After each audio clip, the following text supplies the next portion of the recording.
Welcome to Primal Edge Health. Cutting-edge holistic lifestyle optimization with a focus on nutrition, environment, light, movement, and worldview. Exploring animal-based nutrition, the ketogenic diet, the carnivore diet, whole unrefined ancestral foods, regenerative agriculture, homesteading, and a holistic lifestyle approach for health, vitality, and optimal performance so we can thrive and bring others along for the ride. Building healthy bodies, homes, families, and communities, because we are far more than what we eat.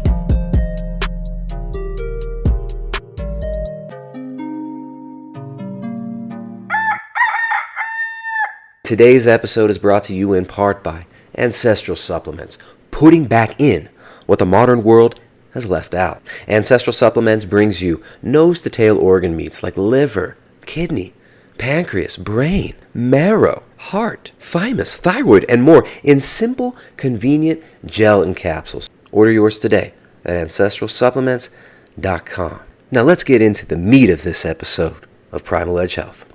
Okay, I'm here with Dr. Anthony J. He is a Mayo Clinic researcher, and he wrote a great book called Estrogen, which is just such a fantastic word. It really sums up kind of the cultural zeitgeist that we're seeing out here lately in the world. And he has done a significant amount of research into how estrogens and estrogenics are affecting our health and making us fat, sick, and infertile. Dr. Anthony J., thank you so much for coming on. How's it going, man? It's good. Thanks for having me. How did you get interested in estrogenics? I mean, how did this become a hobby or perhaps even an obsession of yours? How did you become interested in this stuff?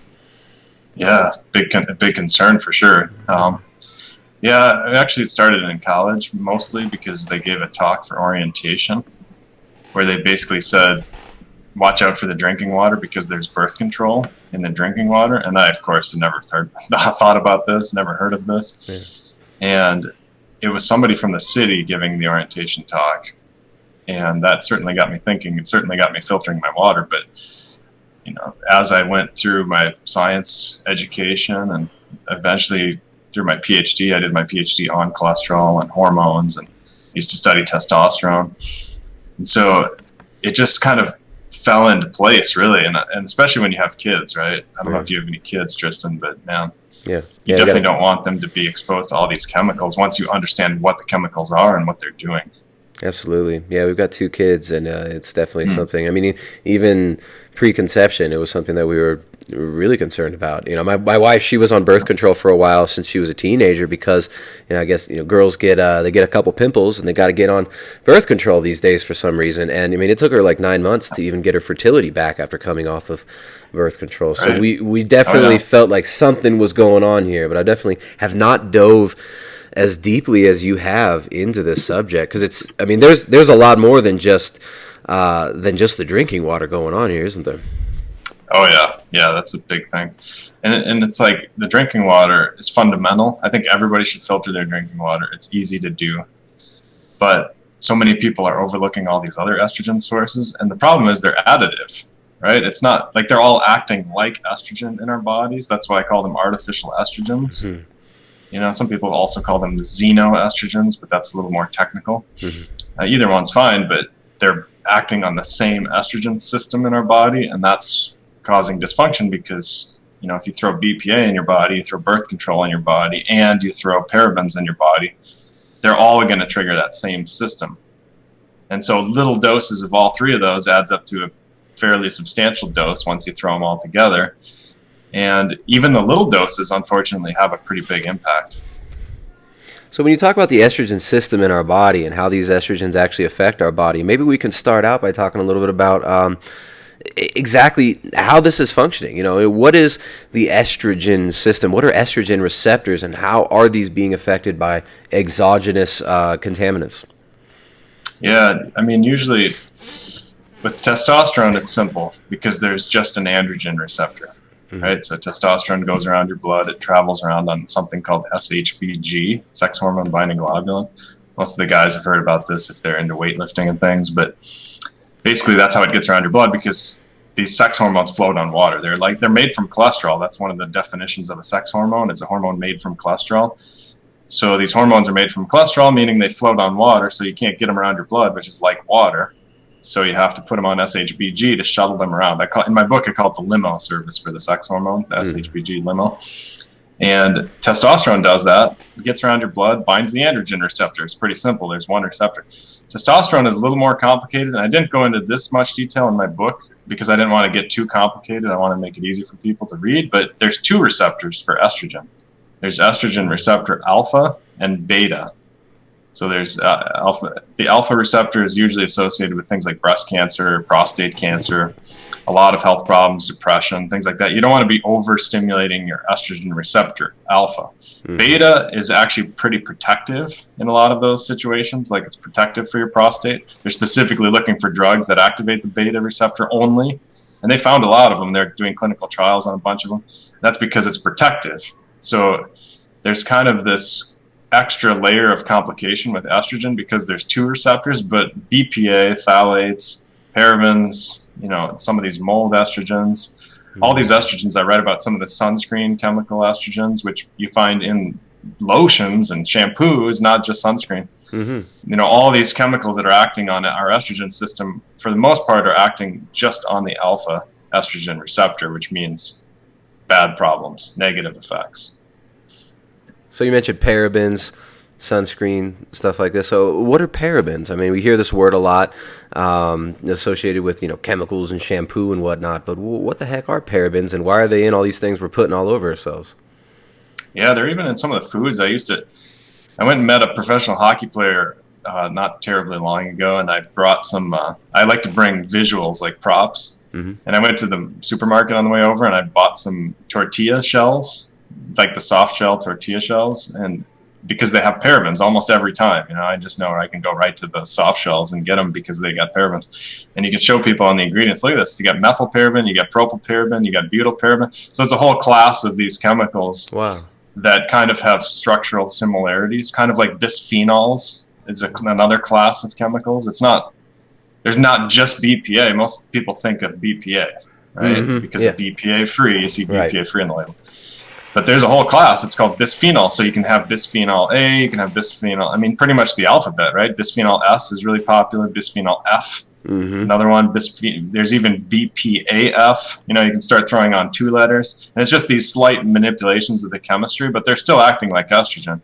And they've done studies with BPA specifically showing that BPS and all these analogs are just as estrogenic, meaning they're just as problematic. And parabens are similar.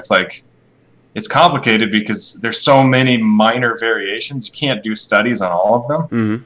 But when you do pick out one and say, okay, let's just study methylparaben or propylparaben, right? Then it sure as hell it's acting like estrogen.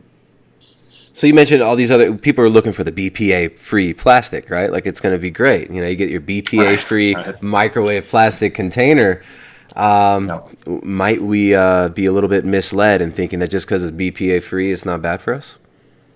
Yeah, exactly. And I'm actually giving a talk for the Special Forces next week on this topic, and some of the consulting stuff I do with DNA as well, because that fits in here because some people have genetic issues where they have trouble clearing estrogen, and then it's further exacerbated. Those people really struggle with the estrogen issues. But phthalates are literally just as problematic as BPA, and that's spelled PHTHALATES, phthalates. And it's crazy because they put phthalates into personal care products. And similar to parabens, by the way, they use them as preservatives. But they also carry fragrance a little bit farther in the air. So the scientists like to kind of prop that up. Like, here's why we need to have phthalates, right? And here's why we need parabens, because it'll actually bring the perfume farther. So there's some kind of a supposed benefit. And all those perfumes, they smell awful too. All these things. But you start to. The new car smell people like. The new car smell. It smells like death to me. Yeah, I think so too. But that's because you're educated, right? Like people that don't know any of this stuff, they think it smells good. I think because it triggers that estrogen system in their body. So it's kind of a. Trying to think of the right word. I want to say bastardization or something because it's like a perversion of a natural process that's good. We should be stimulated by a natural estrogen fragrance. lavender within our kind of, yeah, exactly. Throw the lavender at me now already. well, what about lavender? I mean, we're talking about all these artificial. We're jumping kind of all over the place because there's so many things that that you've written about in your book here, and I highly suggest you guys check out his book, Estrogenetics. Really, really fascinating stuff. He goes very deep into all these subjects that we don't have time to go so deep into all of them. But what about natural estrogen compounds and things like lavender? Very, very popular. Probably the most popular essential oil. People are putting it on their pillows to help them sleep. It's very relaxing. I like the smell of it, but France is just full of fields and fields of lavender. Are these affecting us possibly negatively as well? Oh yeah, they've done a bunch of studies, and people love to argue with me on this one because people have either money tied up with lavender products, or they just personally like it, so it's hard to overcome that barrier. While I enjoy the smell, so I don't want it to be bad. But yeah, it's completely an estrogen in my opinion, because I've seen the studies on cells, and they've done studies with multiple different brands of 100% pure essential oil, lavender essential oil. And but just to caveat this, lavender at least is natural. Right. So at least our gut bacteria have seen it. At least our skin bacteria have seen it. If they're healthy, they deal with it pretty well. Soy, at least soy is natural, right? Like at least our gut bacteria have seen it. Most people have crappy gut bacteria, so it's kind of a big assumption to assume your gut bacteria are going to break those compounds down. Yeah. But again, that's a little bit of an aside that I feel like I have to make because it's valid. It's an important point. But the cell studies, if you just put lavender, again, pure, 100% pure. Yeah, you can argue about the company that makes it and this and that, but you can do that with every study and pretty much just question every study to the point where you don't believe anything. But the studies that I've seen, again, multiple brands of lavender essential oil, they're triggering the estrogen receptor alpha. They do these luciferase assays, they're called. They actually use a gene from the firefly. Oh, wow. That gene that makes the fireflies glow? Okay. It's called luciferase. It's kind of cool. I just posted on Instagram about it because I was catching fireflies with my kids the other day, just a couple days, yesterday, I guess 2 days ago. And the firefly gene, you can clone that into human cells, right? You take out cells out of your breast or out of your prostate or whatever, you put them in a dish, you grow those cells, and you can actually clone in that gene. Yeah. And so, but you can clone it right behind the estrogen response element so that if something is estrogenic, it makes the cells light up as luciferase. Like they light up green like fireflies, you see? Yeah. And then they measure that glow, how much the cells glow. So you can actually use that as a scientific technique. And I've personally done this in the lab just for your listeners. Just, it's not just something I'm talking about. I know this process really well. And you can measure how much the cells are glowing, aka how strong is the estrogen. And that's what they did in the New England Journal of Medicine when they published this paper on gynecomastia, man boobs in children that were exposed to lavender products. And then again, they've done several follow-up studies, which makes me nervous, man. It's I'm not going to lie. And you can use it. Just I want you to know that it's going to act like estrogen to some degree, and maybe you need some more estrogen. There's definitely people out there that need some more estrogen, so it's really beneficial. Okay. But at least understand that it's probably acting like estrogen. Well, I mean, when you consider it with the balance of everything else we're being exposed to, the phthalates, the bisphenols, all this stuff. I mean, we're having a concert of stimulation of this receptor, whereas maybe we're not so accustomed to this, or maybe we're not designed to be able to handle such increases in this so rapidly, right? I mean, was this it seems like this is becoming more and more problematic as things become more and more industrialized, right? Our food supply, everything's shrink wrapped in plastic. You buy a steak and it's gonna be wrapped in plastic too. Right. Every single food 100%. Every single food we're eating is pretty much wrapped in plastic. So, when did this start? I mean, why are we seeing such a chronic exposure to these things? And I mean, is this just a modern thing, or has this been around for a little while? Yeah, well, ironically, BPA was discovered in like 1890 or something like that, or maybe even a few years before that. But it was actually tested as a birth control in the 1940s. They did extensive research because they wanted to use it as a birth control. But then when they discovered, because it's estrogenic, I mean, there's no way around it. But then they discovered it actually forms into this plastic agent. And then they started just shifting all their energy into that. Yeah. And then they convinced everybody that it doesn't leach. Back in the day, that's what they used to tell everybody. So rather than saying BPA-free plastic, they used to just say, oh, it's okay, it doesn't leach. There's nothing that leaches because it's all linked up. You're an ignorant fool if you think it leaches, is what they used to tell people because, oh, you're not a scientist. You're not a PhD-trained scientist, so you just don't understand. Because BPA, it's not a monomer. They link these molecules together in these long chains. Like it's like a chain link fence or, just a chain, right? Where the links are linked together. So there's no leaching.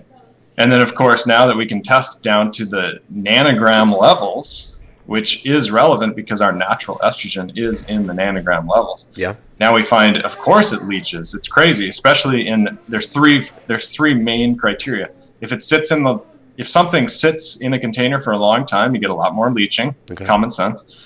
Second criteria, if it's really hot, you get a lot more leaching because molecular motion speeds up. Third thing, if it's oily.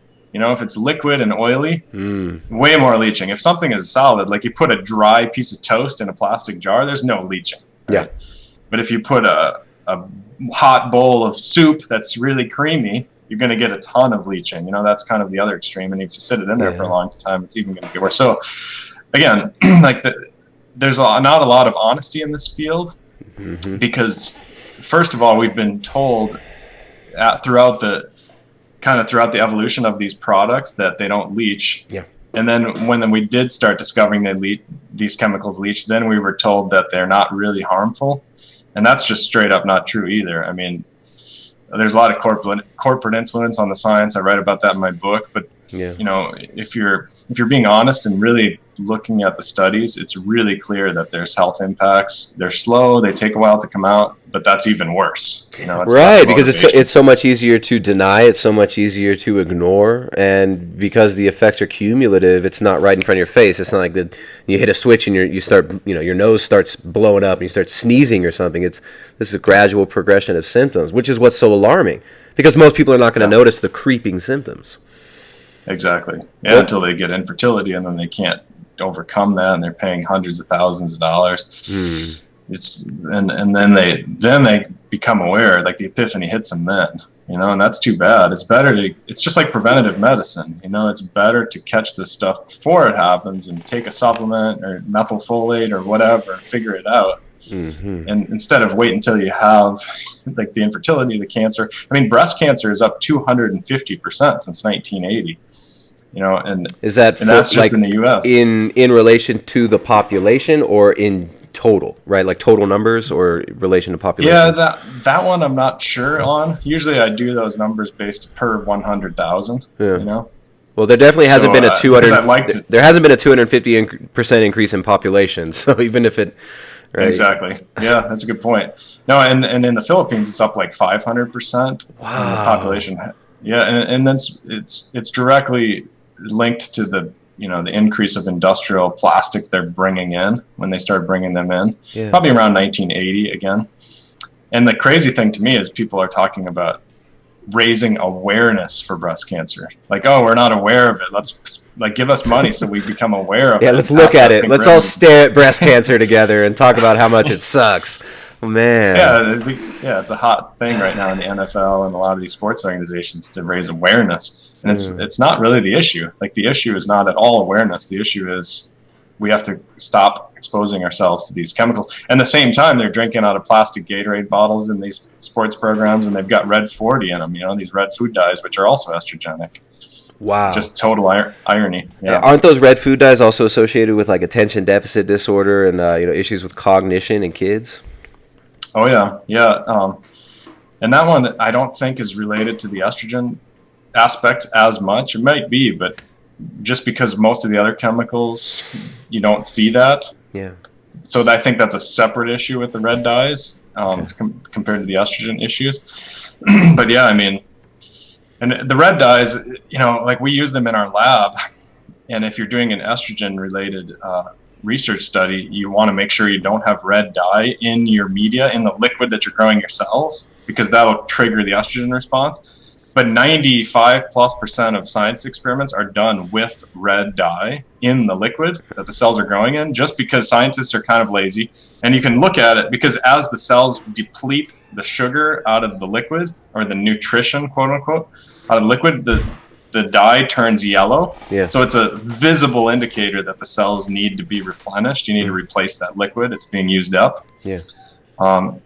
And that's a huge problem, because obviously if we're doing all our science experiments, or most of our science experiments, in red dye, and that's acting like estrogen, we're basically killing cells that can't withstand high estrogen load, and those are the cells we're doing our scientific experiments with. Does that make sense? Absolutely, absolutely. I mean, you're skewing the results and making it far less likely that you're going to see exactly what's happening, especially when you're looking at in vivo rather than in vitro. Yeah, exactly. Incredible. Right. And yeah, and those, I mean, a lot of scientists talk about, like, they argue about that too, because the food, I think there's a lot more money than people realize in the artificial red, the artificial coloring period, because all these processed foods look like brown poop, Right. And it's like they got to color them up to make them appealing to people. Otherwise, you're losing all that. So it's not just the dye that's part of the industry. It's the palatability, just the visual appeal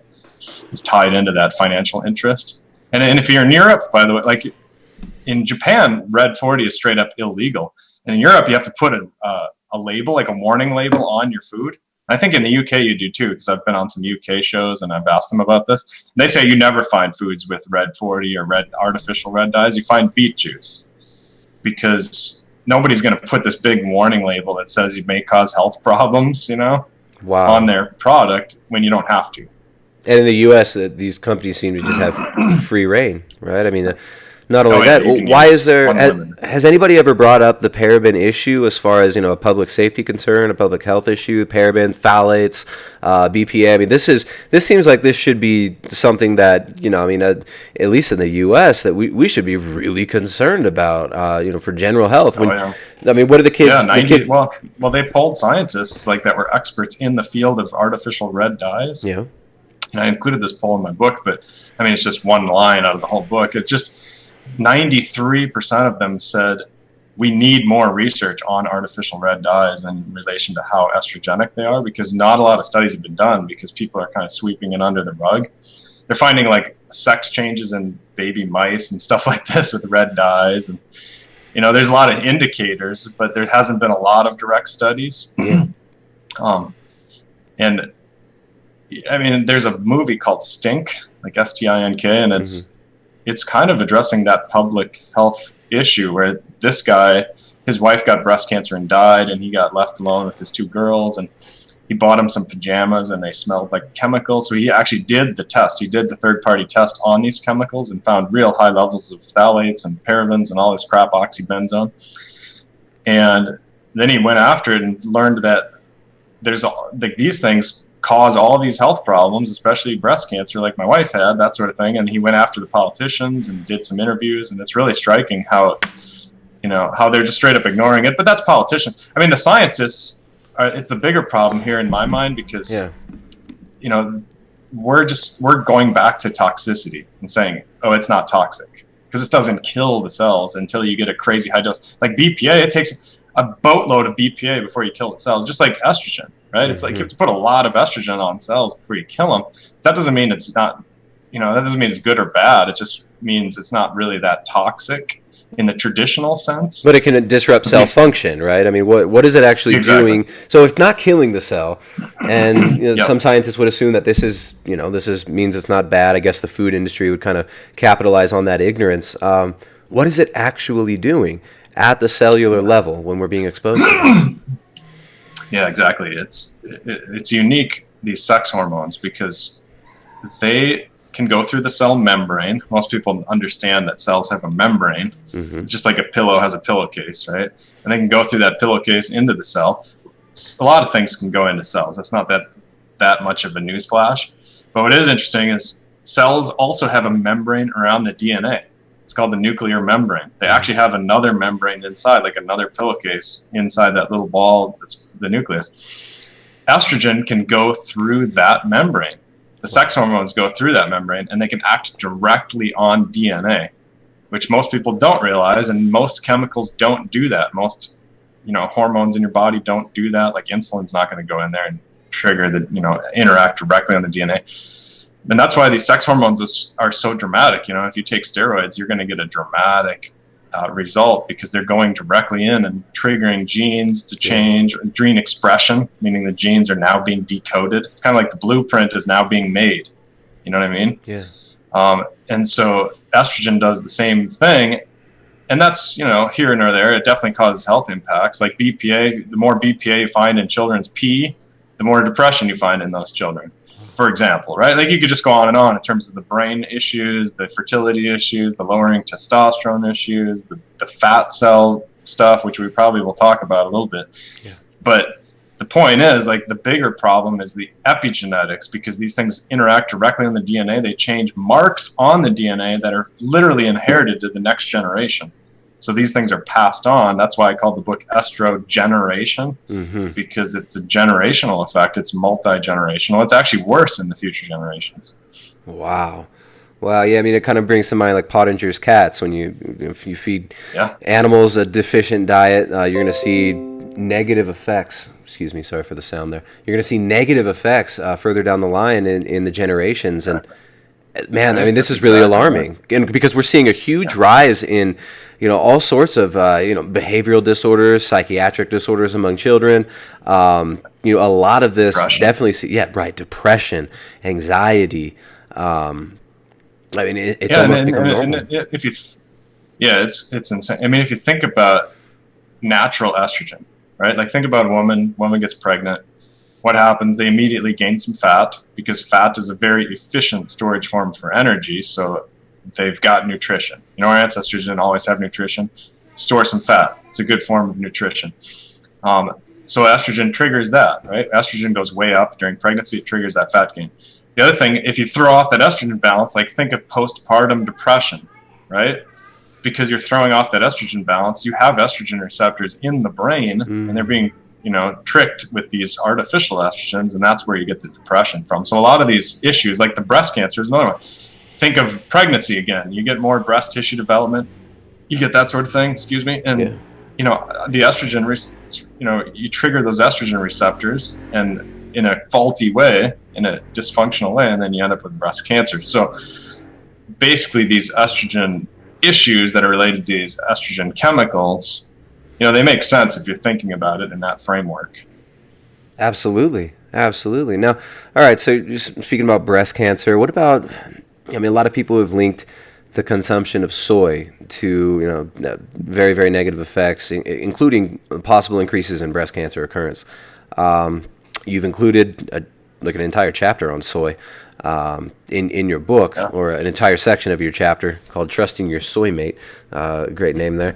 And yeah, what is this food? I mean, this is one of the most abundant foods that we see. I mean, you even have a meme about it on the internet, the soy boy, right? The you know, highly emotional, more effeminized male. A lot of people use the term soy boy nowadays. So how is soy affecting, you know, our genetic expression and perhaps disease expression? Yeah, soy is an interesting one, because there's so much corporate influence on it in terms of the studies. It takes a lot of digging to really uncover some of that, because I literally quote research papers in my book where it says soy is associated with decreased breast cancer, and then the next line it says soy is also associated with increased breast cancer, because there's totally opposing studies out there. And so then you have to kind of say, well, who's funding these studies? And you have to go down that rabbit hole. And every time a corporation funds a study, like literally like 90% of the time, they find quote unquote positive results for whatever product that they're funding. You know, so these studies are really goofy. But the most important study that I came across was a study on food items, just showing how much phytoestrogen is in foods. Okay. And they tested over 100 plant items, and all the plants were under 1,000 micrograms, or quote unquote unit. I'll just say units to make it easy. 1,000 units. Yeah. I mean, the units in this case were micrograms per 100 gram of food, but they were all under 1,000. And that's tiny. You know, a microgram. That's what, a thousandth of a gram, right? Exactly, and it's per 100 grams. So this big pile of food, you know. Yeah. You have this tiny little amount. Yeah. But soy was over 100,000 micrograms. Oh my goodness! Wow. Right. So everything else is under 1,000, except for soy and flax. Flax was also over 100,000. So those two foods are definitely cautionary tales of estrogen. Again, if you want estrogen, rock on. You know where to go. You know, people study it specifically for postmenopause and things like that. Mm-hmm. And it, you know, that's not my favorite postmenopausal strategy because, again, soy will trigger the estrogen receptor alpha. I'd rather see like licorice root or something like that where you're just triggering the beta receptor. That seems to be better in my opinion. But a lot of the vegans, they like to argue that soy, like Michael Greger, you may have heard of Michael Greger, a vegan. Yeah. Yeah. His holiness, the Dalai Greger, we call him here. Yeah. And Sean Baker basically calls him the skeleton, you know, because he has so little muscle mass. But yeah. But no, he has a video on soy, and he shows a figure, like a graph from a research paper, and he cites the paper, thankfully. And he says, look, it's just activating the estrogen receptor alpha, the beta receptor, right? The beta. Mm-hmm. Sorry, I said alpha there, just to totally throw everybody off, because this is a hard enough concept. But he said, look, it activates just the beta. And so it's good, right? Because beta is what you want to activate. But what's funny is I looked in that paper and said, man, maybe because I was researching for my book, and I said, maybe there's some benefits to soy. This is interesting. I'm totally open to that. I don't have any hatred against soy specifically. So I looked at that paper, and yes, there was a figure in the paper. And of course, he had kind of exaggerated it. Like it wasn't as big. He had kind of stretched it out to make it look really dramatic. Yeah. And when in the actual paper, it was kind of small. But there was a little bit of estrogen receptor beta. Yeah. But then the very next figure in the paper showed way more alpha estrogen receptor activation than beta. So that the paper that he was citing to kind of say, look, it's just beta, that paper totally disagreed with what he was saying. And it's weird that the vegans are so wedded to soy. I've actually been invited on vegan podcasts, and then when they find out I don't like soy, they literally pull the plug on the invite. They uninvite me. Did they tell you why? Did you ask, hey, is there any reason in specific why? Oh yeah, for sure. Okay. I mean, usually they don't follow up. One of them told me that they thought my framework of thinking was wrong, and that I don't appreciate epidemiology and all this. Because he was arguing, we went back and forth a little bit. One of these guys, because he was saying all science should be directed by epidemiology first, and then we do the studies on the specifics later. And I think it's backwards to think that way, because human epidemiology, aka population-based studies, like you just try and do these questionnaires and see who's drinking more coffee and who's eating more fat and this and that. Like they rely on human memory, which is pretty crappy. Yeah. You know, I've participated in these studies at the Mayo Clinic. I participated in a food questionnaire epidemiology study, and they told me like I'm substantially unhealthy. Like I posted it on Instagram because they basically told me I'm eating way too much fat and I'm gonna have a heart attack in the next 5 years. And there's so many assumptions built into it, right? So it's like, well, look, your risk for dying of a heart disease is going to increase dramatically. Well, how do we know that is true? Oh, because your cholesterol went up. So exactly. It's like, I mean, they didn't even test for that in my study. They just showed. I just told them I'm eating plenty of meat and plenty of fats and this. Yeah. And they were asking me about like the last 5 years what I ate, which of course I can't even remember what I ate today. But again, like to base all of our scientific studies on epidemiology, I think is totally backwards. And that's what the argument was in that specific situation. But, you know, at least bring me on the podcast. Let's talk about it. I'm okay with that. It's too dangerous, but to uninvite me because of soy specifically, it just cracks me up, because there's obviously some religious elements there that are a little bit, occultic. Well, what's crazy too, though, is just, I mean, the attachment to these ideas is really, it's really intense. But also, you mentioned Dr. Greger. His tagline is, "I read the studies, and I go through thousands of studies, so you don't have to." And you just gave an example of Dr. Greger completely omitting the most important portion of a study. And most people who trust the man, who trust his byline, they're not going to read the studies because Dr. Greger did and they don't have to. But you went in and you read the study, and it said the opposite of what he was proposing. So I think this is maybe a wake-up call to some of the vegan crowd out there, guys. I mean, the soy, the estrogen, I mean, the fact that so many ex-vegans feel substantially better after just a few meals of meat, there might be something to some of this stuff. And the soy might not be our friend. So soy binding to the beta receptors and the alpha receptors, very heavily binding to the alpha receptors. What kind of effects would we expect from this, and what kind of manifestations? The complication with soy that I also want to add is that it can be broken down by your gut bacteria, right? Which I mentioned before, but it's an important point with soy because there's specifically some beneficial breakdown products. Man, excuse me, my throat. There's some beneficial breakdown products, and those can actually act to mitigate a lot of the health problems from soy. But again, that's a huge assumption to kind of base your soy diet on your gut bacteria and how healthy that might be, especially because glyphosate, like if you go Google the word glyphosate and then the word soy and then the word estrogen, you'll find research papers, glyphosate and soy interact together to be even more estrogenic. Wow. And glyphosate also destroys gut bacteria, like directly affects gut bacteria. And perfect. Isn't that a great strategy to optimize your health? Right. And the soy is drenched in glyphosate. So, I mean, this is, you're getting a double, triple whammy there. Yeah. So, I mean, I think even organic soy wouldn't be optimal in my mind. But again, maybe there's a time and place.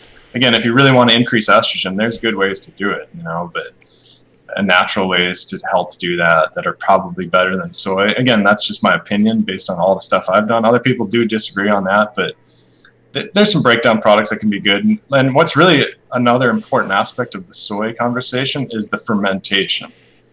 Because soy sauce had under 100 micrograms of estrogen. Again, 100,000 with regular soybeans. And then like natto, all the fermented products of soy that were actually fermented, they were all just basically no phytoestrogens. Okay. It puts them right into the plant category with broccoli and all the other plants. Like chickpeas had like 9 micrograms of phytoestrogen. Again, soy 100,000. So once you start, all the other beans aren't really an issue. So we've gotten so far in our farming, and we're just so wedded to the idea of soy, and all our machinery and all our technology is soy based. So it's hard to untangle ourselves from that, but I definitely think we should. Well, it's a multi-billion-dollar industry, and probably trillions of dollars when you look at globally. And of course, it's patented now, right? I mean, you've got genetically modified. They got the genes. Yeah. So I mean, this is it's rather alarming. We're seeing. Well, it's funny. A lot of the same companies who hold patents for soy were also, for the genetically modified soy, Monsanto, Dow. These are military, industrial, pharmaceutical companies who are also involved in making things like Agent Orange and directly making chemical weapons. Right. So chemical weapons and our food now seems to almost be weaponized to a certain extent against fertility and against our health.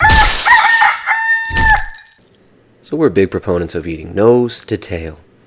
Whether you're on a ketogenic diet or a carnivorous diet or a diet that focuses heavily on animal foods but still includes some carbohydrates for performance, we are big proponents of eating nose to tail, using the whole animal. And that's why we included an entire section on how to prepare nutrient-dense organs, nose to tail, in the Carnivore Cookbook, zero-carb recipes for people who really love animals, which you can find at primaledgehealth.com. Today's episode is brought to you in part by Ancestral Supplements, putting back in what the modern world has left out. Ancestral Supplements brings you nose-to-tail organ meats like liver, kidney, pancreas, brain, marrow, heart, thymus, thyroid, and more in simple, convenient gelatin capsules. We know that a lot of people are trying to include more organs in the diet. A lot of people are trying to focus on the deep nutritional benefits that we get from eating nose to tail, and it can be a little bit overwhelming when you're first starting out.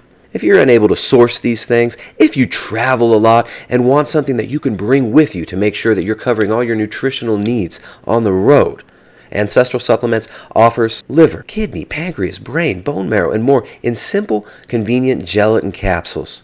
We often recommend Ancestral Supplements to our clients in the Keto and Carnivore Collective, our monthly community coaching course to help you dial in your diet and lifestyle so that you can live optimally. They're called Ancestral Supplements, but these are really whole, unrefined foods. Dried, grass-fed, grass-finished beef organs in convenient gelatin capsules for you and your family. So the soy, trusting your soy mate. Why'd you choose that name, trusting your soy mate? Well, just soy is such a low-hanging fruit in terms of it sounds like soul, Yeah. So I just kind of like these plays on words. And that's a good point with the environmental stuff, because I was talking to somebody about the specific infertility issues. And by the way, there's a lot of studies on babies having soy formula and how problematic that is. but which I think is absurd when people do that. But but I was talking to somebody, an organic farmer actually in Maine. I was up there hunting bears and talking to an organic hippie farmer at the bar. And this is why the vegans don't have you on, by the way. That's probably part of it, yeah. But I was talking to him and telling him about some of this stuff because, he's an organic farmer. It's important to know, and he's interested. Yeah. But he was saying, it's probably a good thing we're all becoming infertile. This is what he said. And I'm like, dude, but the polar bears, like they did. And he's like, oh, yeah, the polar bears. Because there's a study I'd mentioned to him, 11 polar bears they tested in northern Alaska. Yeah. All of them had parabens in their fat. Yeah. Seals too, right? And glyphosate as well in like seal fat or in the seal meat. Oh yeah. It's circulating the currents of the ocean and working up the food chain. Oh, man. And because these chemicals are specifically designed to be non-destructive, to withstand, a lot of storage on shelves at supermarkets and this sort of thing. I mean, it's causing literally animals to become infertile, and that's why sunscreen became illegal, by the way, in Hawaii just this last year. Yeah. Because the sunscreen chemicals are killing off the coral reefs, and a lot of the fish species. And there's a million studies on fish specifically because they're soaking in it. It's even worse for them because it's faster. It's a faster process of dysfunction, whereas humans, it takes a little bit longer, Yeah, that's so crazy. I had not heard of that. I mean, I've been avoiding sunscreen for years. I'm a whitey like you, man. I grew up lathering the stuff on. My parents would always tell me, you got to put it on. You're going to get burned. You might get skin cancer from the sun. Well, come to find out, a lot of these things in sunscreen also were probably going to cause skin cancer and all sorts of issues. Yeah. And lack of sun, right? It's funny when you look at the studies on people who work outdoors and who are exposed to a lot of sun have far less occurrences of melanoma than people who work indoors and don't get sun exposure. So it's amazing. Like, it's really, so many of these things are so backwards that it's like it's crazy. I mean, you mentioned the word bastardization. It's so much of this is so inverted that it it just becomes absolutely staggering when you look at this stuff. So we're eating the stuff, we're lathering it on our skin, we're putting it on our hair, we're drinking it. You mentioned something earlier that I was thinking about this morning as well. I got a new pair of socks, and they're just, like some half merino wool and then half synthetic. And those things stink, man. They got a nice little smell to them. They smell like that new car smell almost. And so I wore them for a few hours, and I was like, I'm gonna wash these before I actually wear them. What's going on with clothing? You mentioned pajamas having some of this stuff in it. Are we being exposed to these chemicals in our clothes as well? Oh yeah, for sure. I mean, when I buy carpets, I specifically try and buy phthalate-free carpets, for example. Mm-hmm. I get nylon carpets. That's at least better than phthalate plastics. When I buy blankets, I get pure cotton blankets. But, you don't have to go that far. I think the most important thing is to get pillowcases that are at least cotton. They're not made from phthalates or polyester. Polyester is just a fancier way of saying fluffed up plastic. Mm-hmm. It's just polyethylene terephthalate. Yeah. Is what polyester stands for, and polyethylene terephthalate is not something you want to be laying down breathing all night long, every night for the rest of your life. So that's almost all our clothes are made out of polyester these days, though. Like there's polyester. Yeah, exactly. So what I do, I just do cotton undergarments, and then I don't really worry too much about it. Although I don't really wear polyester pants and suits anyways. I wear wool, like worsted wool stuff, but. I do try and stay away from it, but I don't get super obsessive because I at least make sure my underwear isn't polyester, and my shirts. And they have done studies, in case people wonder. There's absolutely, probably the way to search for it would be to watch like my YouTube videos or to look at the terms dermal uptake of benzophenone or dermal uptake of phthalates. They've done literal studies with clothing. And it's amazing how long these things stay on your clothing. They cling to your clothing because, we go to the in-laws and they do our laundry sometimes. And, I have fragrance-free laundry detergent, but you go over there and it stays there after you wash your clothes in fragrance-free. Those fragrances stick to those clothing, for weeks. It's amazing. Yeah. Crazy. So that's a problem. It's especially because they are taken up. But again, I mean, which one's worse? A little bit of skin uptake or drinking this stuff? You know what I mean? Well, I mean, maybe so some people it is a question of. Right. What's like, that? well, some people might be already filtering their water. You know, like I drink pretty good water out of glass, and Exactly. but it's fun. You know, it's like most of the like most athletic underwear, they're synthetics, right? I'm probably mostly polyester. You know, and cotton underwear suck. If you're gonna go play soccer in cotton underwear, you're gonna suffer. You know, they're gonna be you got 5 pounds of sweat that you're gonna be holding on you with all those cotton garments. So you know, sometimes it's almost unavoidable for some people, and this is Well, and that's a good point, and that's an important point to say is that I think the best strategy is to do the really easy ones, like filter your water. If you're not filtering your water, I mean, get after it. You know, that's easy. You really have to. And personal care products totally transform your personal care product shelf. And I know you probably did a long time ago, but I'm speaking to just the audience here because the cheap personal care products are full of these chemicals, you know, and a lot of times they hide them on the labels. You won't even see them on the labels because they use the word fragrance or perfume to hide them because they're quote unquote proprietary or secret as part of the secret formula. So just do an overhaul of the personal care products and basically eliminate the big ones, like stop drinking those soy lattes and actually just have cream or whatever, right? Get rid of the big ones. And then when you do wear the phthalate underwear, when you go for the 5-mile run or whatever, which is exactly what I do, I swap them out and I put the phthalate ones on when I go for those runs. I have special jogging shorts, you know, or whatever, jogging briefs or whatever they call them. And, you know, then it's not that big of a deal, right? Because it's just a little bit of exposure. Your body will clear it out. And, you know, it's just our culture. You're going to get a few. Just minimize the big ones. Yeah. That would be the main message. So what are the big ones? Let's kind of go through some practical strategies for avoiding them, and what are the big ones that people should be the most concerned about? Well, I think atrazine we haven't even mentioned, and that's the second most used herbicide in North America. It's in it's in most of the grains. Like if it's not organic grain, it's in there. Yeah. And it's in the water supply, amazingly high levels in the water supply. I've had farmers recently, I was giving a talk in Minnesota, and they were saying, oh, we don't really use atrazine anymore. I said, well, you don't, but it's in the water supply, so somebody's using it. Yeah. And so, you know, filter your water. If you're going to get grains, get them organic. Be really dogmatic about that, I think. And then, and you know, frankly, I don't eat grain. I try and avoid grains. I do have them sometimes because it's just like the plastics and the estrogen. It's kind of unavoidable these days to have some grains, but for the most part, I don't buy them. I don't eat them, and I don't give them to my kids. But the plastics, you know, like get glass, get stainless whenever you can. If you travel, I carry my stainless. I bring a pillowcase when I travel. I put it on the hotel pillow so I'm not breathing in all the chemicals. You know, just the sunscreens, again, that kind of fits into the personal care products, but get good sunscreen, get zinc sunscreen if you're going to use sunscreen. Honestly, I just use a sun shirt now. Yeah. You know, I get one of these like fishing shirts. It is polyester. Yeah, right. So it's kind of a trade-off, but at least it's just a few hours out fishing and you're not rubbing it directly on your skin. It was funny when the sunscreen studies just came out this year and they said, oops, it goes through your skin a lot higher levels than we previously thought because we haven't actually looked at it before. The FDA was admitting they'd never even tested, and the sunscreen chemicals have been like legalized 20 years ago, you know, and now they're just finding out.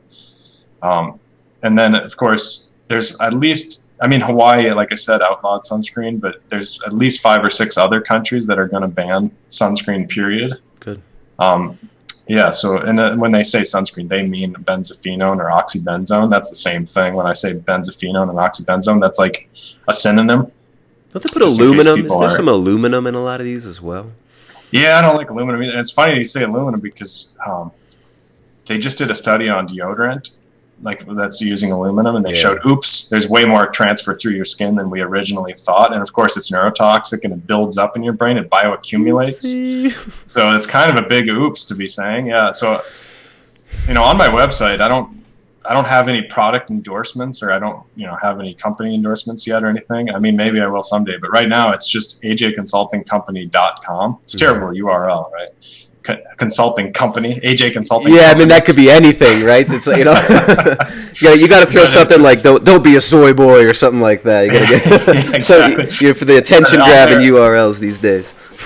I know I'm pretty bad at this stuff, but it's not really my day job. You know, I work at the Mayo Clinic, but but on there, I've got a page called What I Use. And it's literally if you go to ajconsultingcompany.com/what I use, all one word, it's literally the products I use. And I've done a lot of research on them. I find reasonably priced products. Mm-hmm. And it's not exhaustive. It's just what I use. So it gives people some ideas, Yeah.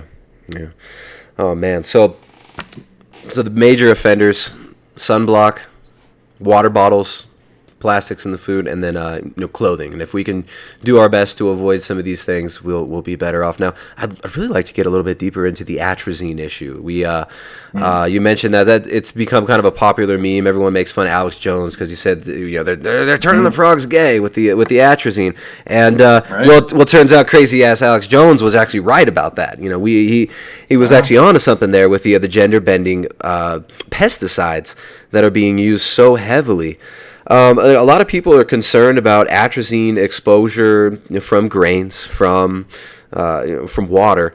What about meat? There's a young lady made a video recently, and a lot of people are kind of scared about meat being contaminated with atrazine as well. I mean, it almost seems unavoidable when you're looking at it being in the water and then bioaccumulating in animals that we might be eating, even if they're grass-fed and organic. I mean, is this something to be concerned about, or as concerning as the grains? I think it is. I mean, most people disagree because they don't notice a health impact, and that goes back to these slow problems that accumulate over long periods of time. But they've done a study on feedlot cows, not grass-fed cows, of course, not free-range grass-fed cows. Feedlot cows, they took out the blood, measured it for atrazine, and they found 700,000 nanograms per liter of atrazine. And just so people have a reference range, I mean, our natural estrogen is 20 nanograms per liter. Wow. Women, it's up to about 400. It's between 20 and 400, depending on the time of the month. But 20 to 400 nanograms per liter isn't even in the ballpark. It's not even in the same city as 700,000 nanograms per liter. And that's what you find in these feedlot cows. So what I do is I get to know my farmers. I'm actually part of the Weston A. Price Foundation. Nice. Because they have an awesome network of people that farm, and they do it really conscientiously. And I just buy a cow from them, and I even know my butcher, and I have them wrap it in wax paper. But you don't have to go that far. But I think it is really important for people to buy decent meat. Yeah. I looked at that study. I think we're talking about the same study. If I remember correctly, it was in Africa, right? It was in Iran. Okay, yeah. Iran. Yeah. It was Iran, and a lot of people will criticize it for that, and that's okay. I understand that, but the problem is they get those cows. Now we have this global market where we're shipping cows around on this big freight, but the main point to me is that the system is still the same. It's the same feedlot system that we use here. Absolutely. We're just afraid to study our cows that we're using here, because what are we going to find? We're going to find the same results as we found when we studied aluminum uptake in our skin, and then there's going to be a big issue with it. Yeah, it could be a major issue. Now, I mean, it's crazy because, I mean, a lot of people, they feel like they might not be able to afford grass-fed beef. They still feel a lot better eating, the grain-finished stuff than if they were eating, a soy-based diet. So I tend to advise people, get what you can, get the best quality you can, right. And if you can't afford it, maybe don't curse your food while you're eating it, or don't damn yourself by cursing the food. But this is definitely an alarming issue. And I think another caveat, and just to I want to piggyback on that too, because I agree. I can't really afford, like going into Whole Foods and buying free-range cow meat myself. But what I do, because I'm in this great network of people, and a lot of them are homeschoolers. I was a homeschooler. I homeschool my kids. It's an amazing network. I literally get my beef.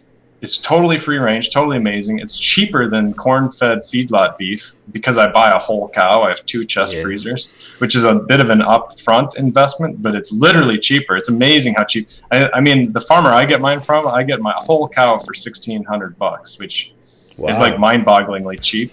But that's it's really good. Processed and everything, like already, is that butchered? Yeah. Wow. Oh yeah. That's really good. But again, I'm not going to give away my source because that's friends. But I'm not getting like I'm not getting a discount at all. It's just because I know people, and if you look around hard enough, if you're motivated to find the inexpensive stuff, to be honest, if I was, if I really didn't have the means, I'd probably just go buy a cow and just butcher it myself. I've hunted moose. I've butchered moose all by myself in the mountains. Yeah. And that's it's not that hard to butcher an animal. You don't have to make the fancy cuts and get a Right. saw and all Exactly. I this stuff. mean, Chop meat it up takes and throw it time. in. It takes time, and that's it. Here in Ecuador, they don't do fancy cuts. I mean, it's you got ground beef, you get the leg. They pull out the they call it the lomo. They pull out the sirloin and stuff. But you're not seeing a lot of T-bones and ribeyes at the butchers here in Ecuador. And it's real simple butcher skills are not. It's not that difficult. You got a saw. You can you can take care of most of what you need to do. Sawzall. I use a battery-powered Sawzall, and even that's kind of like excessive. You don't really need that, but I do that for the ribs. I make like a big rack of ribs with the Sawzall, just cut down the spine. Yeah, there you go. And like you mentioned, there are resources available online. So we've got a section in the Carnivore Cookbook. A little plug for my wife's book here, the Carnivore Cookbook for people who really love animals.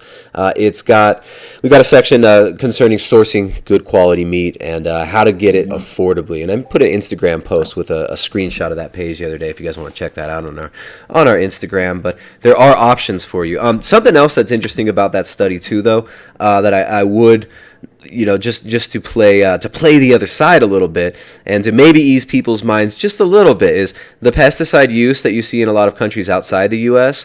They're not very educated on proper use of these pesticides, and they get told by the companies that it's just like candy. You just spray it on everything and it's all good. And so you might be seeing a lot less use of atrazine in the United States, but it's still a major issue. It's in the water, it's in the food.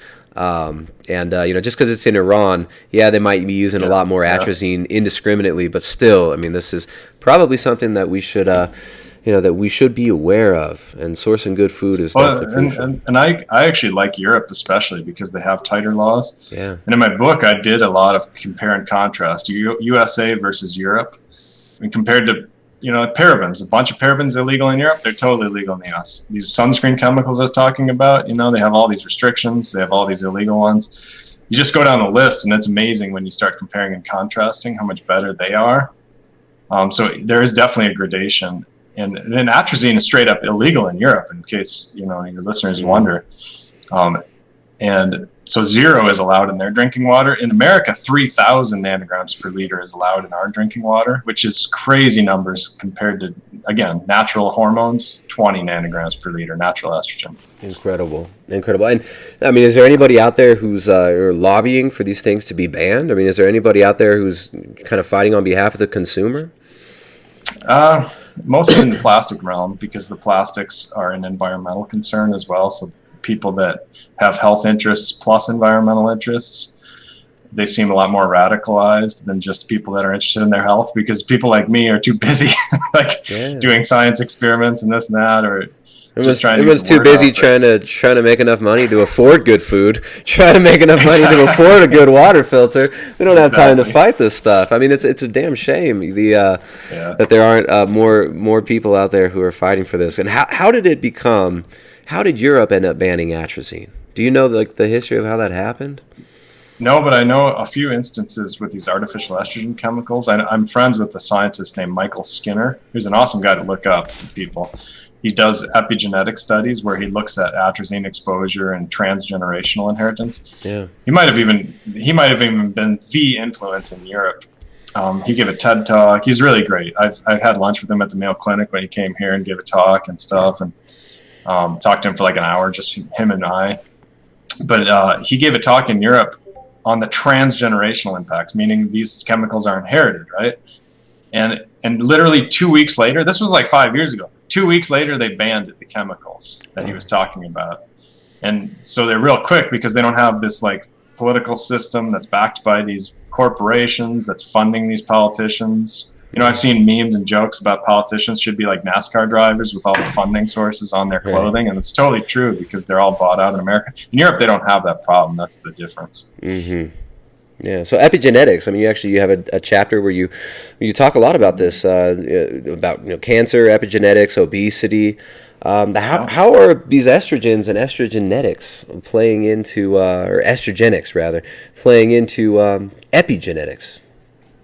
Yeah, it's such a new field. It's hard to, it's hard to show a ton of studies, but there's more and more every year now, and it's amazing. I mean, epigenetics as a field is just exploding. It's just skyrocketing, and it's because if you expose the mother mouse, for example, to BPA, you don't really see that much of a health impact. I mean, you definitely can, but it increases a lot of them. But you see infertility in the next generation. Like you see decreased fertility. And then in the next generation, after that next generation, you literally see 4 generations that are affected. And that's usually when the studies stop because it's so expensive to raise these mice. But that's the biggest concern, right? Is that we're setting our kids up to be obese. Yeah. No matter what they eat, it's going to be a harder battle for them. And I think that's true. We're setting our kids up to get all these cancers a lot easier. We're setting them up to have depression. We're setting them up to be infertile, even if, and the impacts are actually exacerbated. That's the real point there. It's scary. Yeah, absolutely. Because you see it in animals, and you can't do it. I was just talking to Eric Westman. He's a keto guy at the Keto conference, and he's asking me for clinical trials. It's like, dude, there is no clinical. You can't give somebody BPA. And do a clinical study with these people because you can't ethically, you can't dose people with these chemicals. And the other problem is you can't find people that don't have the chemicals, as a control group. Yeah, well, that's the crazy thing. It's like it's like we're all we're part of this big lab experiment. I mean, it's flowing through us all. Yeah, so we're definitely altering our future generations. If you're not paying any attention to this, it's going to be a bigger problem in your future generations. And I think that's a good way to prioritize. If you're not going to have kids, if you're 70 years old or whatever, relax. You don't have to worry about these chemicals near as much. But if you're planning to have kids, if you're pregnant, you absolutely should be really cautious. Like there's different levels. If you're disposed to breast cancer, you should be super cautious. If you're a pro athlete, super cautious. You know what I mean? Like there's different levels that people should take this in terms of how extreme. But again, the personal care products, the drinking water, the sunscreen, like those are the biggies, Everybody should be on board. So, I mean, we've got epigenetic changes happening, multi-generational. It brings to mind, and I'm not sure the veracity of this study, but I remember, when you look into some of the research on when genetically modified corn was first introduced to the market, there was a lot of controversy about it. Of course, Monsanto's studies all said that it's the greatest thing since sliced bread. It's going to, cure world hunger. It's going to solve everything. It's going to bring us to the moon and back. But there were some, I think it was in Russia, there were some studies done, and they looked generationally at mice, and the claim was that when they were fed the GMO corn, it might have been the corn or the soy, I forget which one, but they had a generational effect, right? Like the second generation started having mutations and like growing hair on their tongue, and by the third generation, they were infertile, much like Schrodinger's cats. And so I mean, we're seeing, we got atrazine, phthalates, bisphenol A, all these petrochemicals. Right, and a lot of these, when I say petrochemicals, aren't a lot of these just byproducts of the oil industry? Oh, yeah, pretty much all of them. The artificial ones, yeah. That's why they're so cheap, and that's why it costs a little bit more to make. Like, there's estrogen-free plastic. You can make it. It's possible, and it's not that much more expensive. It's like a penny or a couple pennies per bottle more. It's not like outrageously expensive. It's just you can't compete. If your price tag is even a few pennies more, the average consumer is going down and looking at the plastic products. They're just going to pick up the 24-pack that's a little bit cheaper. It's just the way it works. So hopefully that changes, and hopefully the laws they straight up outlaw these chemicals. That's kind of what I'm pushing for. Yeah. But then it becomes a shell game, like BPA, right? Like BPA is illegal in 17 states in America, but what the companies do is they switch it to BPS, or they just add lots of phthalates and they use polyethylene terephthalate, right? So plastic number 1. In some ways, it might be even worse. Yeah.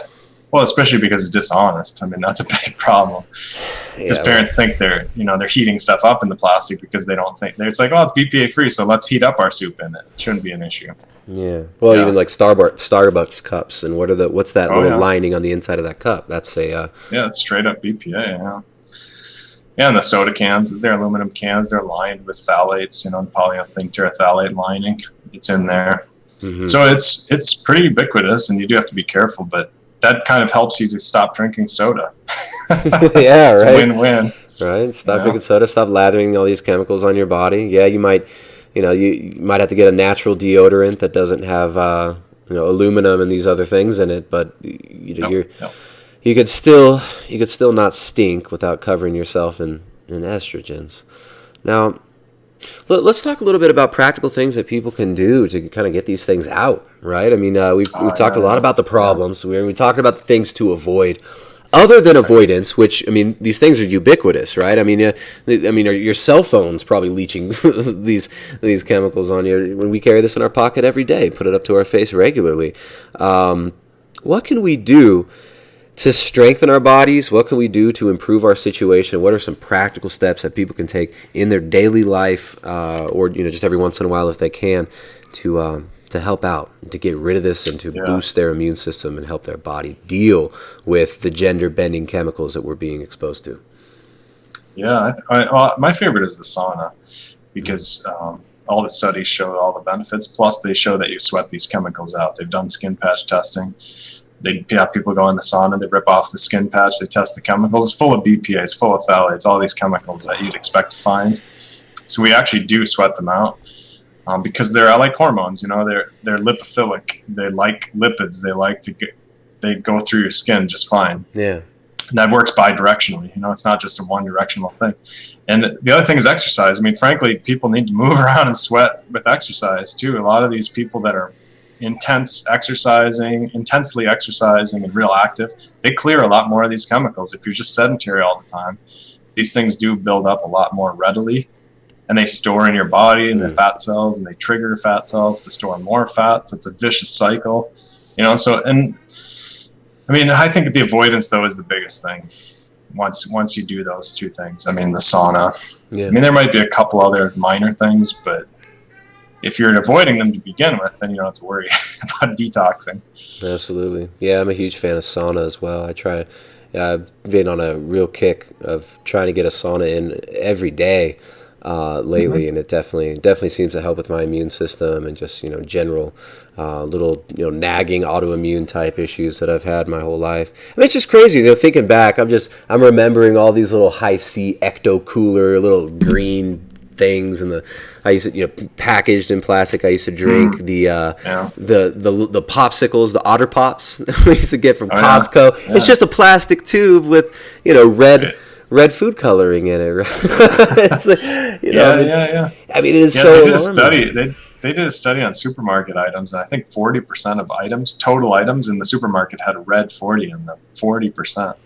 Just the red dye. I mean, I think like 70 or 80% had some artificial dye, but yeah, it's craziness out there. It's a Frankenstein food market, and people are getting it, which is important. I think the epiphany is important. Like, knowledge is definitely power in this situation. If you don't know anything about it, you're not going to do anything about it. But as soon as you know, the more you know, the better, So water filtration, probably a really good first step.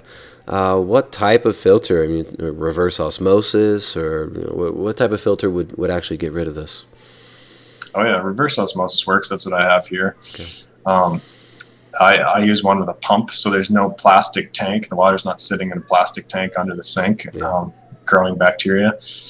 But I also like the Berkey filters. I like anything with activated charcoal. I have a Berkey filter. Activated charcoal is the secret ingredient.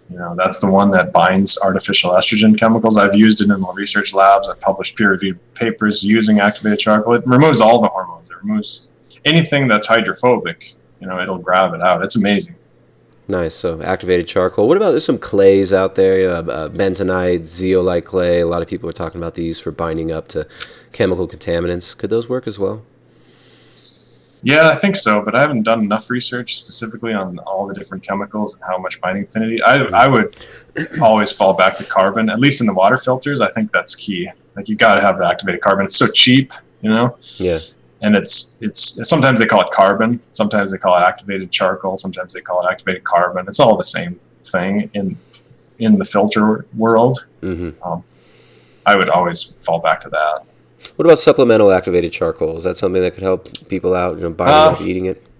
It can once in a while, but I wouldn't use it regular. It's probably going to remove a lot of vitamins that you need and things too.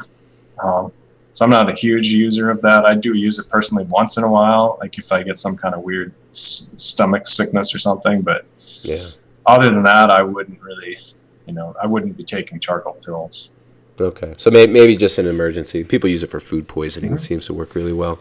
Exactly. Yep.